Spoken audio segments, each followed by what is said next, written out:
equity for all people groups. And speaking for deaf and hard of hearing people, it's not an equitable world. Most people can hear. The world is geared towards that. And so this office is critical. It only strengthens the commitment that as a Denver government entity, we are here to make sure that you can participate. I'm Lori Kozinski, and I'm the director of the Denver Office of Deaf and Hard of Hearing Services. I am not aware of any other local government in Colorado and around the region, actually, that has a local government with an office that provides this kind of access for deaf and hard of hearing people. I worked for the city now 37 years. I'm a nationally certified sign language interpreter, and I specialize in legal. So when I joined the city, I was a staff member of the Commission for People with Disabilities. That was the office name at the time. And I was the staff interpreter. This position that I had initially stepped into was created because deaf people in the community came together and they petitioned the mayor's office and they said, we want to be able to participate in what Denver is doing. We want to be able to access services and understand what people are saying. And to do that, we need a sign language interpreter. They weren't able to attend city council meetings. They weren't able to go to apply for food stamps and fully understand what was going on. Can you imagine a world of silence where mouths are moving and you have no clue what they're saying? So it was the deaf community that came together and collectively petitioned for that position. I was interpreting and I started noticing that there weren't deaf people involved. The majority of the focus was on physical access. So that then evolved into eventually the executive director at the time saying, Lori, you need your own office.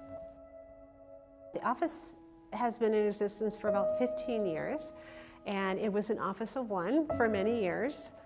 When I first started, if I couldn't cover the interpreting work, we were contacting a local interpreter agency. And I started thinking, wouldn't it be more efficient if we had our own pool of interpreters that we contracted directly with? And so I grew that piece of the program. Happy Deaf Awareness Month. As a person who can hear, I can't speak on behalf of all deaf people. So I really needed deaf people in this office to help speak for themselves, and they should. So we have the program coordinator doing the outreach. He is deaf. We have program administrator, he is deaf, and he is doing a lot of the numbers, he's doing a lot of the administrative support. And then our staff interpreter, they can hear. And they are meeting a lot of the needs across the city. We do provide direct services of sign language interpretation and CART, which is communication access real-time translation, a live transcriptionist. And if you don't know sign language, but you want to participate in your own court hearing or in any city event, everything that is said is typed real-time. We also provide an advocate program for deaf people who are in jail. This is a unique program that's innovated by us, but every time a deaf person is arrested and incarcerated, we send an advocate who themselves is deaf, letting the deaf person know different pieces are in place so that they have access. We provide these at no cost to all of our Denver government agencies.